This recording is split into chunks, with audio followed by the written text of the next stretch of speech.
Welcome to Mom Matters. I'm your host, Alyssa Dver. In the next 10 easy-to-watch minutes, we're going to give you practical tips for more productive parenting.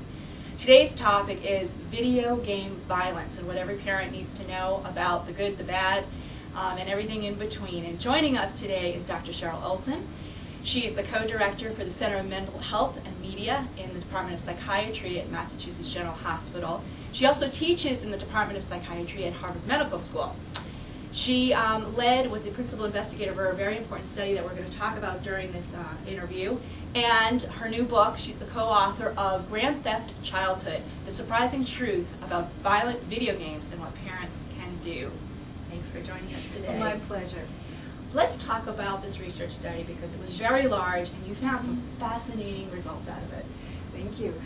This was probably the biggest study of its kind that looked at real kids and real parents. A lot of the research you hear about that says, oh, video games cause all kinds of problems, they're lab studies. They're done with a bunch of college students in a lab getting credit for Psych 101.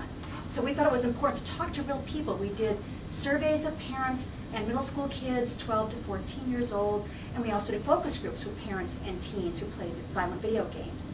And one of the really interesting things that we found is what the parents are worried about. We found there were three main things that the parents were concerned about with violent games.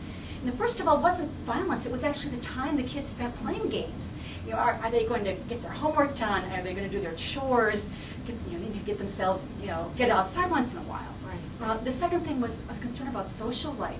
The typical image people have, I think, is of a kid playing games up in their room someplace, being isolated, and parents worried about, would their kid have social skills? Would they know how to get along with people who didn't play games in the future when they were older? Okay. And then the third thing was the violent content, and to a lesser extent, sexual content. But it was really interesting. It wasn't just a matter of gore that they were concerned about. It was a matter of several things about the violence, the way it was done. One of the big concerns was, who is the target of the violence? Is it a real-looking person or an alien or a troll or something like that? Okay. Well, tell me, when you say violence, I'm stuck on that word because it's very broad. Yeah, it can mean killing or murdering somebody, but what is it? What's the scope of that when you say violence? That's a great question because that's one of the things that has bedeviled the research on not only video game violence, but TV violence going back to the 60s and 70s. If you look at some of the old studies on TV violence where they're saying, oh, they watched TV and years ago and now as young adults they're more violent. The games listed as very violent in their listing were things like Roadrunner and the $6 Million Man. I mean, that's one of the problems with this kind of research is standards change, obviously. Graphic quality changes. So what violence is a surprisingly slippery issue. And your study, you said, focused kind of on preteens and teens. Right. I know in my household, my 8-year-old plays games, and there's certain ones I don't let my 4-year-old watch, but sometimes I'm not all, I'm cooking dinner or whatever, so I would assume that it would impact younger children as well in indirect ways, TV and otherwise. Absolutely. There is a point where children are too young to recognize fantasy versus reality, and you want to keep an eye on that. One thing we found that was really quite adorable was when we talked to boys who were 12 to 14, we said, well, what shouldn't a younger sibling play? They'll say, well, I'm most concerned about the swearing, because they can copy the swearing in the real world. Now, also, I know you found some interesting things about girls. Right. We found that the #1 game among girls 12 to 14 was The Sims. No big surprise there. The second most popular game series for girls was Grand Theft Auto. And we were really blown away by that. We didn't realize the girls would be attracted to violent games. Interesting. Are they playing as much as the boys? Not nearly as much. We found it was pretty common for boys in middle school to play almost every day. A lot of the boys do. For girls, only about 1 in 10 is playing every day. Girls can take it or leave it to a large extent. And with boys, it's a real focus for social life for a lot of the boys. That's what they get together to do. They have a sleepover. They go rent a new game, and they work together to figure out how to make it work, how to get through it together. Interesting. Well, that's a really good place for us to take a break, because when we come back, I want you to talk about what is a normal game-playing behavior. So as a parent, what are the things I should be looking for, and what should I do if they start to veer off to the abnormal side? We'll be right back. Co-directors of the Harvard Medical School Center for Mental Health and Media, Lawrence Kuttner and Cheryl Olson's new book will surprise, encourage, and disturb you. Grand Theft Childhood, The Surprising Truth About Violent Video Games and What Parents Can Do, will teach you about when and what video games can be harmful, as well as when they can serve as important social and learning tools. The book discusses video game ratings, setting playing rules, and much more. Find Grand Theft Childhood at Amazon.com or bookstores near you. We're back here on Mom Matters talking to Dr. Cheryl Olson about violent video games, and I guess the biggest question on everyone's mind is children who play violent video games, does this show any link to behavior or violence? Right. Parents hear all the time in the media that things like the Columbine killings or the Virginia Tech murders are somehow linked or triggered by violent video games.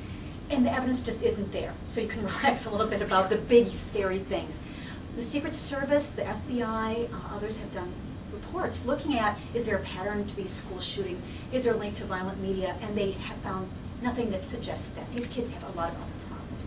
In fact, with the Virginia Tech case, in the report, the roommates of this poor young man said that we found it odd that he never joined us playing video games. Oh, okay. It could be seen as a marker of his social isolation, in fact. That makes sense. So parents are worried about a child just going on imitating something that they see in a game. We don't see a lot of kids out there with Uzis in the street, even though most kids are playing violent video games, especially the boys. Okay, when you say most kids, again, as a parent, what is considered normal behavior with violent video games and what's not?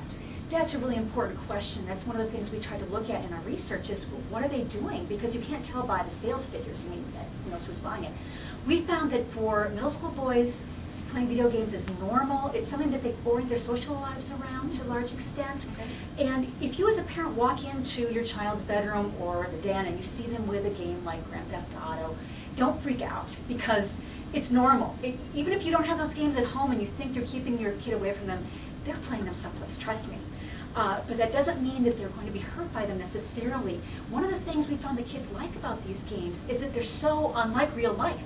I mean, they like that the characters have character. They like the graphics being interesting and realistic, but they don't want to be like those characters. They want to see what it's like to try out some kind of other personality.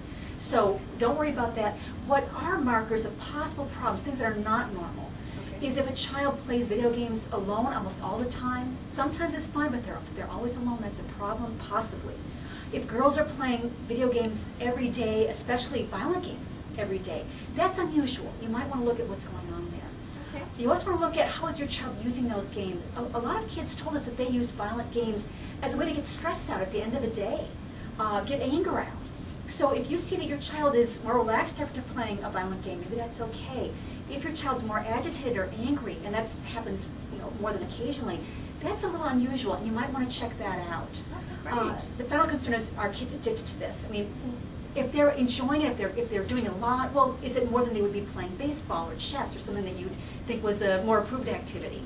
What you want to look for is signs that they're having problems with the games interfering with schoolwork, with friendships, with other kinds of things in their lives. It all makes really good sense. Great tips. I want to thank you so much for being here. I'm going to wrap up today's show, remind you about our website, which is www.mom-matters.com. Our previous shows as well as future shows are there, and we thank you for joining us today. This is Alyssa Dver from Mom Matters, giving you practical tips for more productive parenting.